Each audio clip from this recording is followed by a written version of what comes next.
Assalamualaikum warahmatullahi wabarakatuh. Tuan-tuan dan puan, hari ini kita akan melihat kepada trend politik Malaysia, yakni pada PRU 15.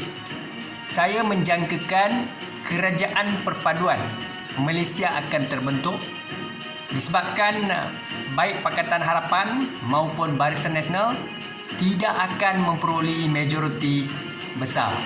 Apa yang akan berlaku adalah Pakatan Harapan dan Barisan Nasional sudah pasti terikat dengan warisan di Sabah dan juga GPS Sarawak. Namun bagaimanapun, kedua-dua parti gergasi Malaysia ini di antara kerajaan dan pembangkang ataupun antara mereka saling berganti menjadi kerajaan dan pembangkang, sudah pasti mereka tidak akan dapat undi majoriti. Dengan trend keadaan politik Malaysia atau pola politik Malaysia yang sedia ada, kita akan seterusnya melihat.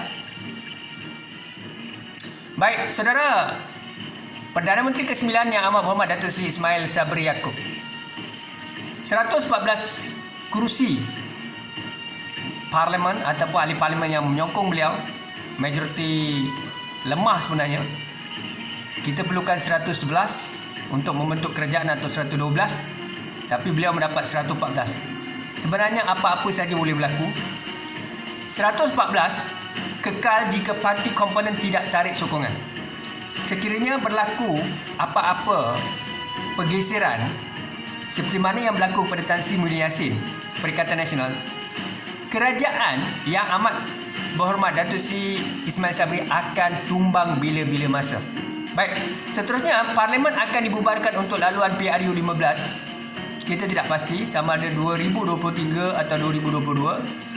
Tetapi apapun, sekiranya kepimpinan kerajaan yang ada sekarang ni, iaitu PM ke-9, bijak mengawal keadaan, mengambil hati Datuk Seri Anwar Ibrahim dan Pakatan Harapan, saya yakin dan percaya kerajaan Datuk Seri Ismail Sabri ini akan kekal.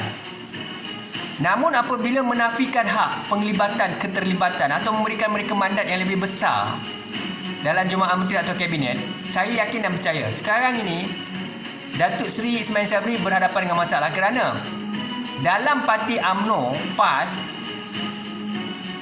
Parti Bersatu atau Perikatan Nasional memang tidak mahukan Pakatan Harapan dimasukkan dalam Jemaah Menteri ini.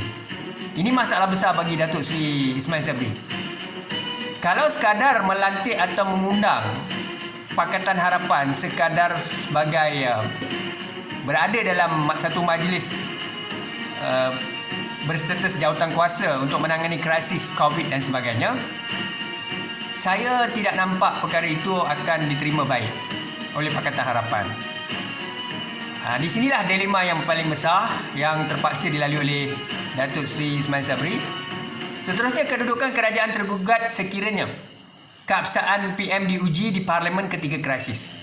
Saudara, saya ingin menegaskan Parlimen atau Dewan Rakyat memang mempunyai kuasa. Sebab itulah kita tahu kuasa Parlimen antaranya membahaskan usul, termasuklah keabsahan Perdana Menteri atau undi tidak percaya atau percaya kepada Perdana Menteri.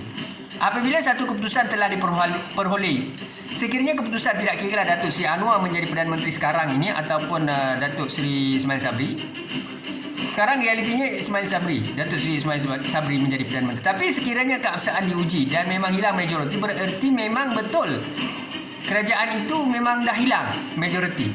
Maknanya Perdana Menteri tidak bolehlah mempertahankan jawatan. Walaupun Tuanku Sultan, memang istana terpaksa melakukan memanggil semua parti politik ini, blok kerajaan dan pembangkang, untuk melihat siapakah yang mempunyai majoriti. Dan kita tahu Datuk Seri Ismail Sabri telah dipilih kerana didapati oleh tuanku 114 kerusi termasuk GPS menyokong Datuk Seri Ismail Sabri. Tetapi sekiranya diuji di Parlimen, amat tidak logik sekiranya kita menafikan kuasa Dewan Rakyat dan Parlimen.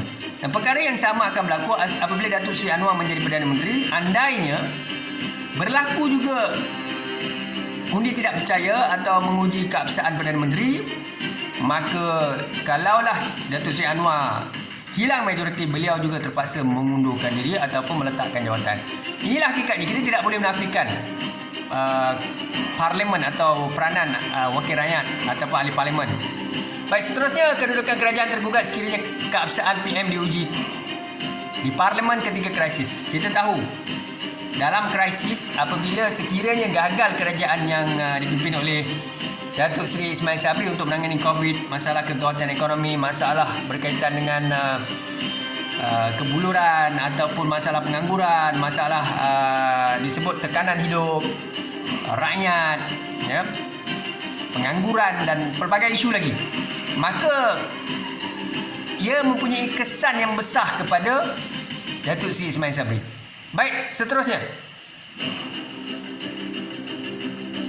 apa yang sedang berlaku, ya, sifat-sifat parti politik Malaysia ni? Yang pertama, kebanyakan parti politik, tidak kira lah parti politik kerajaan atau pembangkang, mereka ekstrim dengan ideologi. Semua parti politik ni ekstrim dengan ideologi. Salah satu caranya adalah dengan ekstrim, ya, melalui ideologi mereka dapat memancing undi atau mengasut pengundi untuk setia, loyal kepada mereka dan ekstrim dengan pemimpin atau ideologi parti politik. Sebab itu di Malaysia, yang mana ekstrim dengan UMNO sangat ekstrim pengundi-pengundi, ya. Begitu juga siapa yang ekstrim dengan contoh, saya bagi contoh DAP, dia akan ekstrim dengan DAP. Ini contohlah, ya. Siapa yang ekstrim dengan PAS, kita tahulah PAS, yang fanatik dengan PAS, dia akan dengan ideologinya, maka mereka akan fanatik. Sebab itulah kebanyakan pemimpin politik, parti politik ini, mereka cuba sedaya upaya seboleh mungkin untuk memastikan pengundi-pengundi mereka akan condong kepada mereka dengan pelbagai isu hasutan yang akan digempar-gempurkan. Seterusnya, kleptokrat. So, kebanyakan, ya, sebahagian besar daripada segelintir lah daripada ahli parlimen, DUN dan parlimen ini korup, menyalahgunakan kuasa dan rasuah berbilion-bilion. Perkara ini tidak boleh dihalalcarakan, ya. Tutup kes di mahkamah, terima balik pemimpin itu, rakyat dan pengundi boleh menerima pemimpin berkaitan dalam sistem parti politik atau dalam kerajaan. Ini satu perkara yang dilaknat Allah, tidak berintegriti, bertanggungjawab. Kita sebagai pengundi tidak boleh melakukan perkara itu kerana jenayah tetap jenayah, bukan melibatkan RM10, RM2, malahan kalau RM1-2 itu pun rasuah, ya. Allah Ta'ala tidak akan halalkan dunia dan akhirat, ya. Apa lagi berbilion-bilion, tak kira lah pemimpin PH ataupun pemimpin BN, ya. Siapa yang korup, itulah sifat parti politik di Malaysia. Beginilah, kemudiannya legasi. Legasi ni maknanya keturunan, ya, ibu, ayah, anak, isteri. Ini legasi. Anak, suami isteri, ya, tidak mau turun-turun bertahun-tahun berdekat-dekat, ya. Jadi rakyat perlu fikir juga, ya, apakah nasib rakyat. Rakyat juga perlu diberi peluang, yang mana terpelajar, mempunyai kemahiran dan sebagainya, menjadi ahli parlimen dan DUN. Kalau legasi keluarga 3, 4, 5 orang, jadi rakyat tidak ada peluang untuk menjadi ahli parlimen, ya. Ahli parlimen gaji bukan sikit, tuan-tuan, ya. RM40,000, RM100,000, ya, sebulan. Darablah dengan 5 tahun, darab dengan berapa tahun, 15 tahun, 30 tahun mereka menjadi ahli parlimen. Seterusnya, salah guna kuasa. Jadi sifat parti politik atau wakil rakyat di Malaysia ni, apabila menjadi menteri ataupun menjadi ADUN, mempunyai esko-esko negeri, mereka mempunyai jawatan. Mereka tunjuklah belang mereka di mana mengugut, membuli, menjumutkan secara langsung dan tak langsung. Inilah sifat sebahagian segelintir, daripada ahli parlimen dan ADUN. Seterusnya, lompat parti. Ini lagi satu sifat terkutuk pemimpin-pemimpin, ya. Bila rakyat telah memilih mereka dalam pilihan raya tapi mereka lompat parti. Ini sifat-sifat yang tidak amanah, tidak ada integriti. Jadi pengundi perlu fikir, apa perlu pengundi lakukan, pada PRU15. Tindakan pengundi pada PRU15, baik Melayu, India, Cina, Sabah, Sarawak, Kerazan, Portugis asli, ya. Yang pertama, tolak pemimpin kleptokrat, rasuah, salah guna kuasa, ya. Dia cakap macam mana pun, dia pujuk macam mana pun, dia kata dia mungkin ada pihak yang dendam, khianat untuk jatuhkan dan sebagainya. Kita tahulah, tuan-tuan, kita bukan budak yang belum balik, kita dah balik, kita berakal, kita tahu siapa rasuah, siapa tidak rasuah, Maknanya tak kira lah pemimpin dalam Pakatan Harapan maupun Barisan Nasional UMNO, DAP, Amanah Bersatu, GPS, Warisan, siapa yang korup, tolaklah, tuan-tuan. Tolonglah, jangan lantik dia mereka lagi, tolak dalam PRU 15. Kemudiannya tolak pemimpin ekstrim. Pemimpin tak kira lah dalam mana-mana PH atau BN yang ekstrim, yang mainkan isu agama, isu kaum, isu bangsa. Ini kita tak perlukan lah dalam negara kita. Sebab dah sampai tahap yang kita mahu Malaysia ni aman damai, hormati Akta Polis 97, hormati Raja-Raja Melayu. Cukup-cukuplah kita mengasut kaum dan agama ni. Dia akan memecah belahkan rakyat kita, ya. Baik, tolak pemimpin legasi. Ini saya dah sebut, keturunan mak ayah, isteri, suami, anak ni semua. Kalau pemimpin ni, kalau dalam keluarga 4-5 orang, kita ambil seorang atau 2 orang saja, ya. Tidak perlu bagi pada 5-6 orang dalam keluarga itu. Jadi rakyat lain pun nak merasa nikmat rezeki, ya, kuasa, pengaruh. Tolak pemimpin salah guna kuasa. Yang mana salah guna kuasa, tuan-tuan tengok dia jadi menteri, dia duduk dalam kementerian, dia gunakan jentera kerajaan, agensi-agensi tertentu untuk mengukur rakyat, ya, membuli rakyat, menekan rakyat. Tuan-tuan nampak ni, tolak dia, ya, jangan ambil dia lagi. Kemudiannya tolak pemimpin lompat parti. Pemimpin yang tak ada maruah, tak ada integriti, ya, boleh dibeli berbilion-bilion, berjuta-juta, ya, diberi rasuah, ya. Ini cerita betul lah tuan-tuan, ya, bukan fitnah. Tuan-tuan tahu kalau takkan dia nak lompat kalau tidak diberi ganjaran dan duit, ya. Takkan suka-suka nak lompat, nak menyokong, mesti ada ganjaran, ya, mesti ada kes, ada tekanan dan sebagainya. Mungkin ada kes rasuah, dia pun tak boleh tahan, ya, dia lompatlah, ya, ataupun dia diberi imbuhan dan sebagainya. Baik, kerajaan selepas PRU15.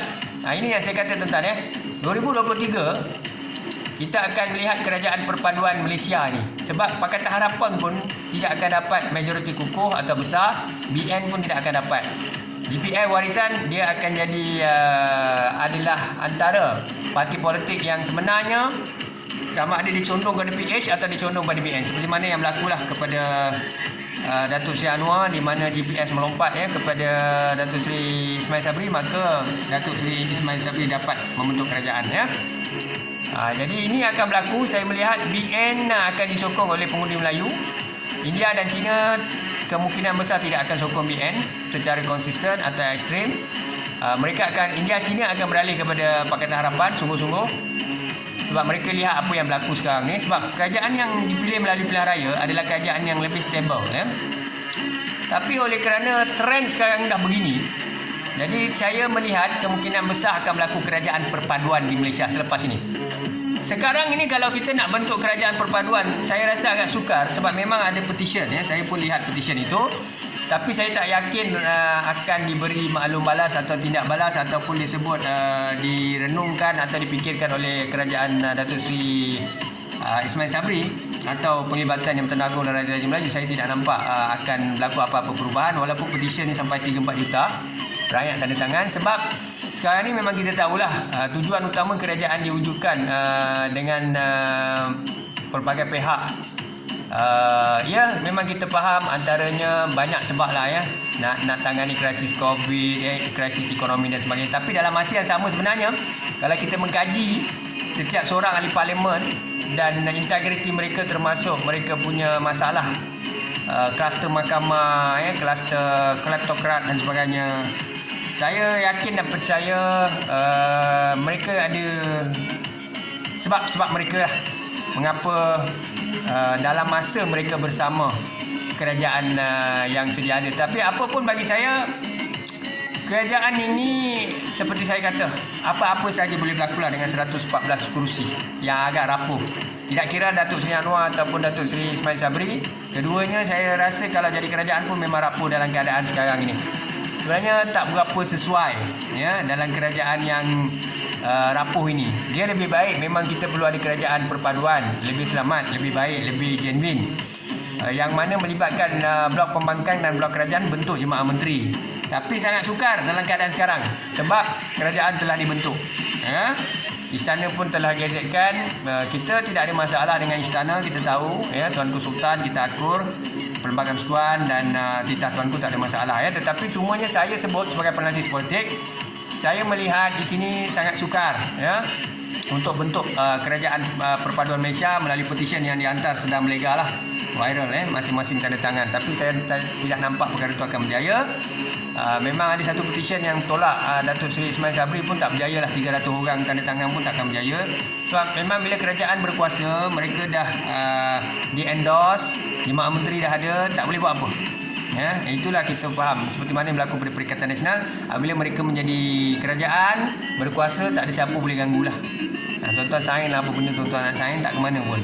Apa yang saya nak sebut di sini adalah jangkaan saya pada PRU 15, kita tidak akan dapat satu kerajaan majoritinya kukuh. Sangat sukar. Ya.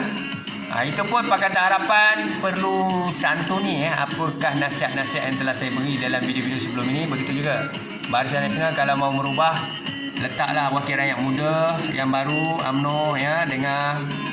Jangan letak pemimpin-pemimpin kleptokrat yang lama-lama ni semuanya membawa masalah kepada Barisan Nasional atau UMNO. Percaya cakap saya pun terkejutlah apabila kita dengar UMNO akan menang besar, BN akan menang besar. Itu semua cakap-cakap sajalah retorik. Sebenarnya hakikatnya takkan dapat benda tu ya. Sebab rakyat sekarang ni dia bukan dia tunggu masa, dia tunggu pilihan raya ni. Dia sebenarnya rakyat dalam keadaan sentimen marah. Ya. Dan sebab dia rakyat tak boleh mengubah kerajaan, tak boleh pilih wakil rakyat. Yang naik ni tak kira kerajaan apa yang ada sekarang ni. Kerajaan itu adalah kerajaan di antara wakil rakyat yang lompat antara mereka. Mereka yang setuju untuk mereka. Itu bukan rakyat yang undi. Jadi sukar. Apa pun bagi saya sebagai Malaysia, saya sebut di sini, saya seorang yang cakap terus terang. Negara kita mengamalkan demokrasi berparlimen. Kita bukan otoritarian, rejim komunis militeri. Kita ada Raja-Raja Melayu, Tuanku Sultan. Kita hormati Akta Polis 1967. Tuan-tuan, jangan ugut, jangan peras, jangan beri tekanan.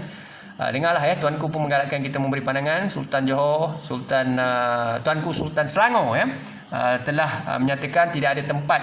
Tuanku Sultan Selangor menyatakan untuk perasuah kleptokrat ni tak ada tempat di Selangor. Begitu juga percaturan politik jijik, jelik, dangkal ini Tuanku Sultan Selangor juga Tuanku murka.